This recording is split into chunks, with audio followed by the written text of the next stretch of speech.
Hello. Welcome to Season 8 of The Horrific Podcast. We're two friends who live in different places but share a love for scary movies. In each episode, we both watch the same movie on our own and then record a conversation together about what we liked, what we hated, if we were scared, and maybe even some larger truths about why people watch horror movies in the first place. This season, our theme is Make the Wives Pick.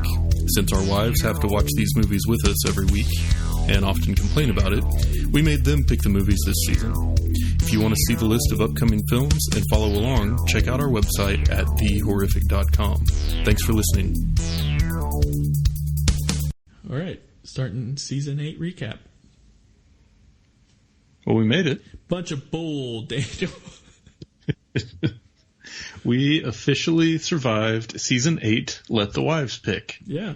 And so Sarah and Katie had a list of movies that we had to watch. And the whole goal of this was that they roll their eyes and make fun of us typically when we're watching movies for a season.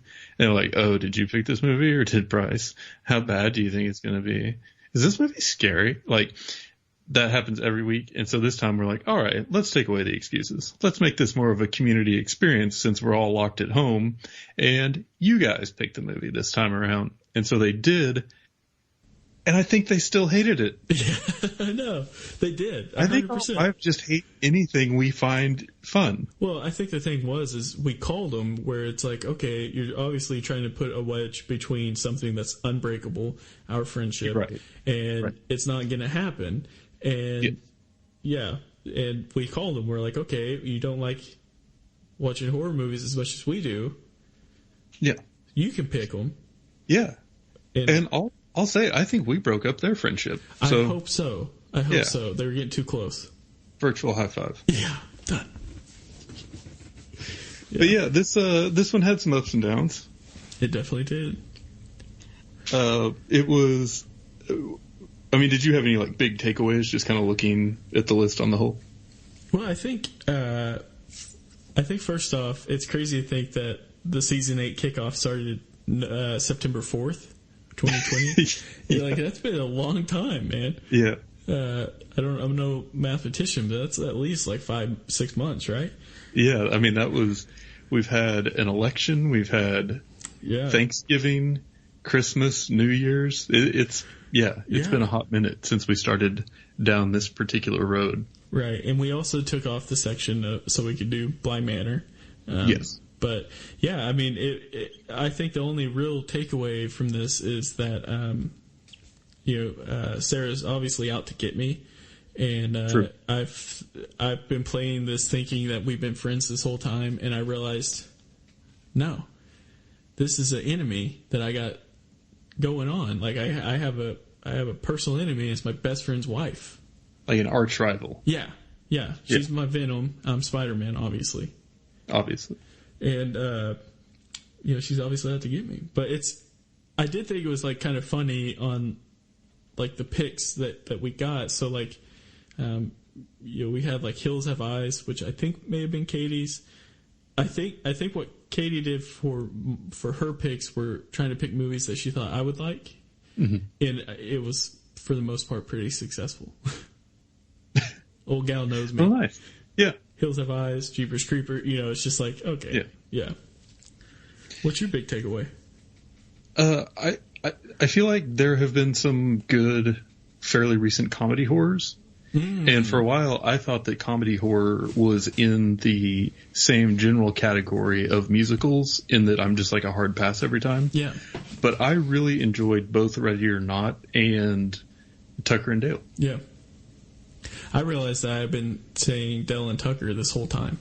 You have. And I tried to like subtly correct you a few times, and then you just plowed right over me. So. It's just in my head. But hey. That's fine. Well. Everybody knew what you were talking about. Yeah, I think it's fair to like say each other's names first. Yeah.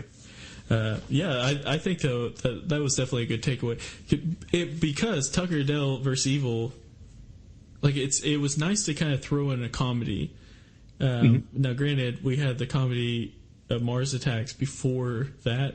So maybe it would have been nice to like throw in the comedy, like maybe after like we did the Bly Manor series or something, to give us a little break from that. But yeah, it was definitely nice. It was good to see people meshing comedy and horror together, but like legit, like it was a legit good combo.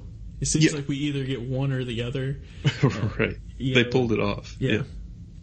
Yeah, well, and that was kind of a thing that really stood out to me about the whole series, was just the combination of horror with other stuff. And in some cases, if you go back to like The Hills Have Eyes and the version of House of Wax that we did, and even I would say like maybe Ghost Ship or The Village or sorry, there's another one I'm trying to find, like Gothica.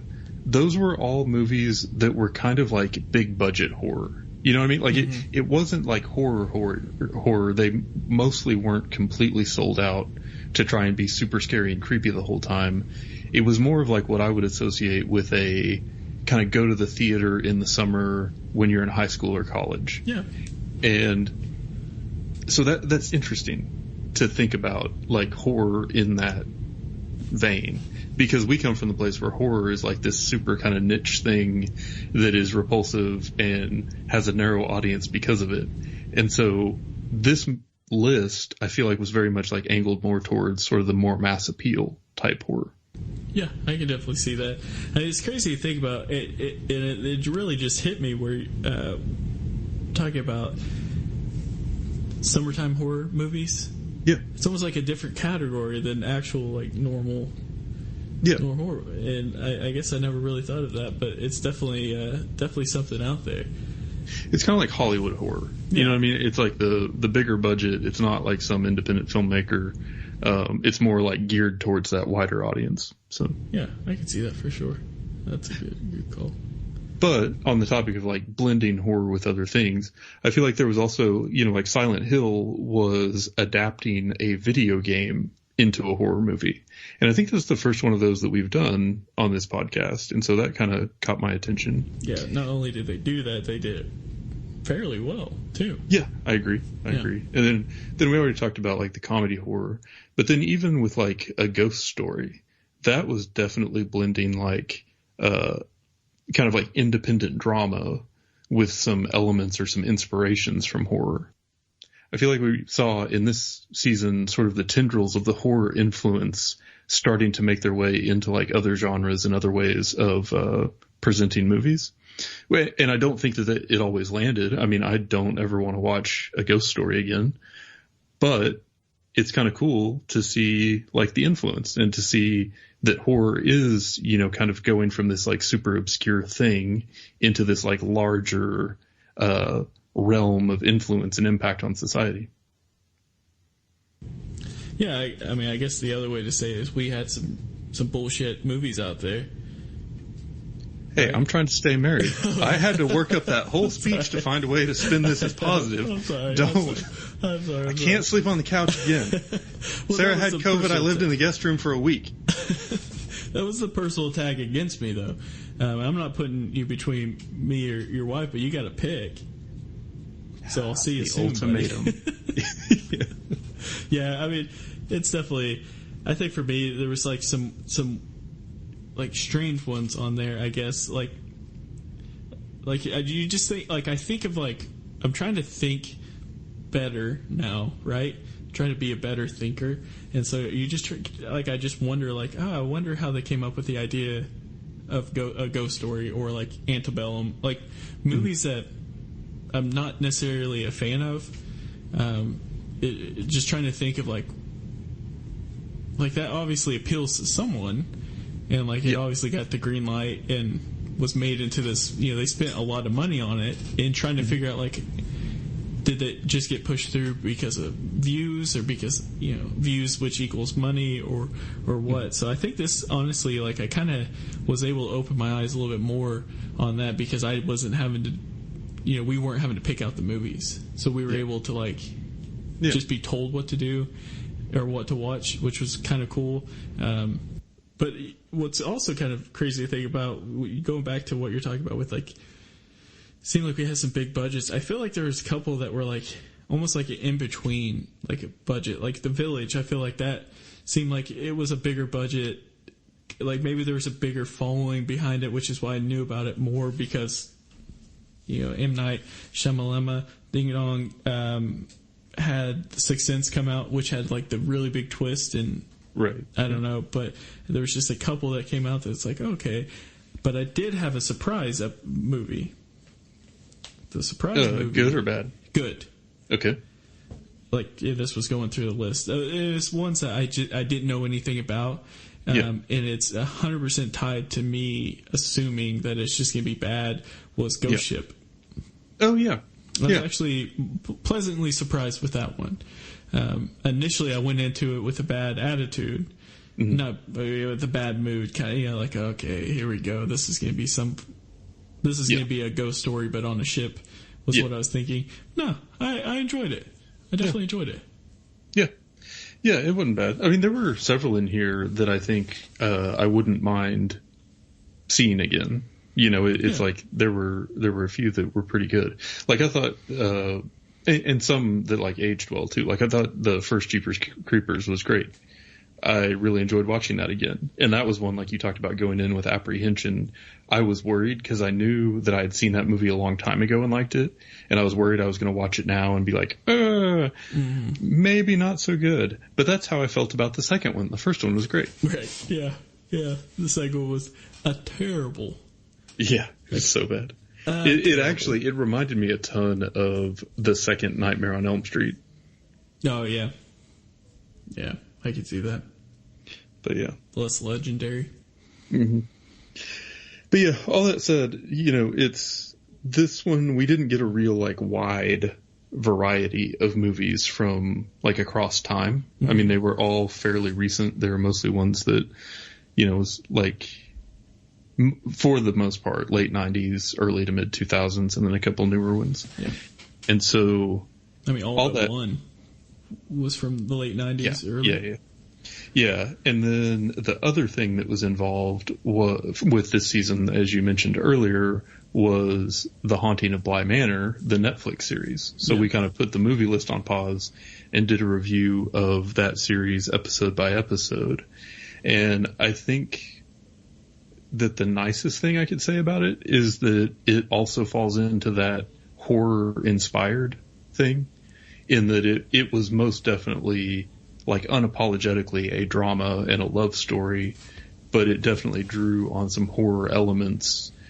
And the fact that that's, like, a thing right now just means, like, horror it's kind of weird. It's like a thing that attracts people, not a thing that scares people off, which I think is just exciting for the genre.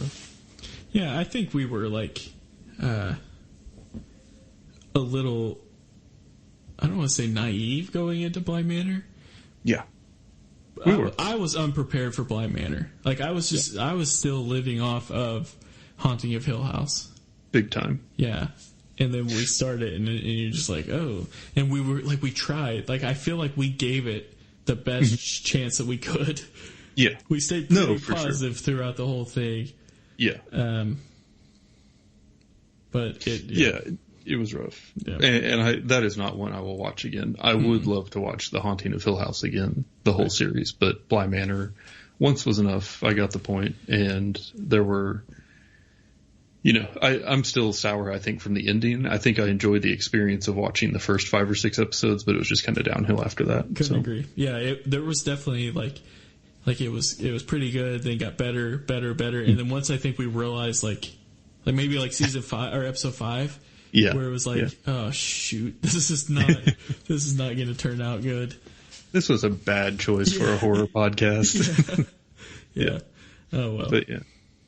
But all that said, like, recurring theme of this season, I think, has most definitely got to be the influences and reach of horror on modern movies and TV shows. And so for season 9, you have prepared a list. And that list includes 2 horror movies from every decade, starting in the 20s until the present. the 1920s until the present. And the theme is going to be 100 years of horror. Yeah. Yeah, so we actually kind of, I think we talked about this, maybe it was mid-season 8 or before season 8, but where I just thought, like, our whole concept, the whole idea is like, hey, let's try to figure out where horror movies came from and try to see if we could somehow experience, the horrors of the early years and just kind of see where it started and where we're at now.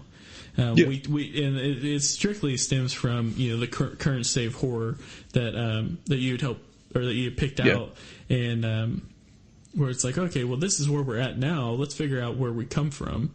And there's a lot of older movies that we realize that we've kind of missed somehow over the past 8 seasons. I don't know how, but we missed them, and so we got a pretty sweet list going though. I'm really excited about it. Yeah, trying to throw in like different, like, we got a couple monster horrors in there. We got a couple like classics that you would think of like The Birds, and things like that in the 60s. But our thought also is like, we're fans of horror. We're not just fans of current, so we're gonna go back. Yeah, and I'm really excited too because we're entering season 9. We started doing this in 2017 or something, and we've kind of done like the whole week to week. We watched a movie and now we're talking about that movie. But what's something that's becoming more and more interesting to me is talking about sort of like larger trends in movies.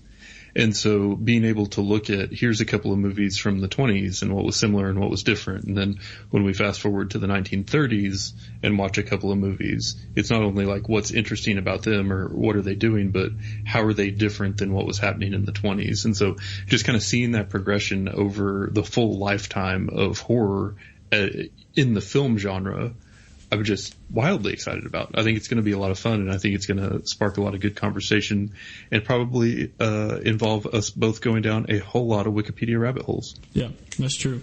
And because I've also, to add to that, because I picked them out, I also try to not pick out really long movies for the record. Bless you. Yeah, so that's if there's a long one on there, that's because it was simply missed. But Katie's fault. Yeah, I'll blame it on her. But yeah, it is crazy to think about starting with the podcast. 'Cause starting in 2017, but we were doing 3 episodes each time we posted. So there's we have a ton of episodes out there. We do, yeah, too many. Yeah. But yeah, they're all available. You can go back and listen. But I don't think we're planning to take a break, right? We're just going to roll right into it. Yeah, I mean, might as well. I mean, we kind of I think we did the smart thing like we've done the past couple of years where we technically took December off. Yeah, we pre-recorded all the episodes that came out in December so that we could, do holiday travel and, deal with, a raging pandemic ripping its way through my whole household and not missing a beat. So, it's great.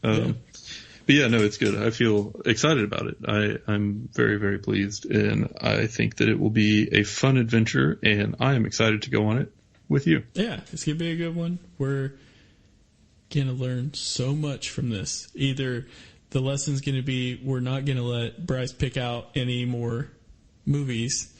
Yeah, no, I'm excited for a season where I can just blame anything I don't like on you. I was going to say that earlier, where it's this is a huge jump for the record because you're it's say if this movie's bad, it's because I picked it. Now I'll somehow turn and be able to spin it where it's under the skin's fault or something. Yes. My way, but it's fun. Remember when we blamed an entire season on Esquire? Yes. Because that was a terrible list. I stand by it to this day. Yeah. Fight me, guy. Whatever that guy's name was. Yeah. But yeah, it'll be a good time. We also may throw in just kind of some fun stuff too. We've talked about doing just a couple of random, this is a movie we both decided to watch that is not horror and now we want to talk about it type episodes just for funsies. Keep it fresh. Yeah, I mean, that's the thing. Honestly, 4 years is a really long time, I think, to do anything. Is that 4 years? Yeah. 4 years is that 4 years, Daniel? So we've been over this before. I don't know. Okay. Probably. So from April 16, 2017 to now is a really long time. Yes. And we still enjoy them, or else we would just stop. It's not like we're getting paid to do it. So we would just stop. You're not getting paid? What the And that's it for today's episode. If you've listened this far, then thank you, and we hope you've enjoyed it. We're always looking for new ideas, so if you have any questions, comments, or movie suggestions, please send us an email at thehorrificpod@gmail.com, or feel free to comment on or message our Facebook page. Just search for The Horrific Podcast. Thanks for listening.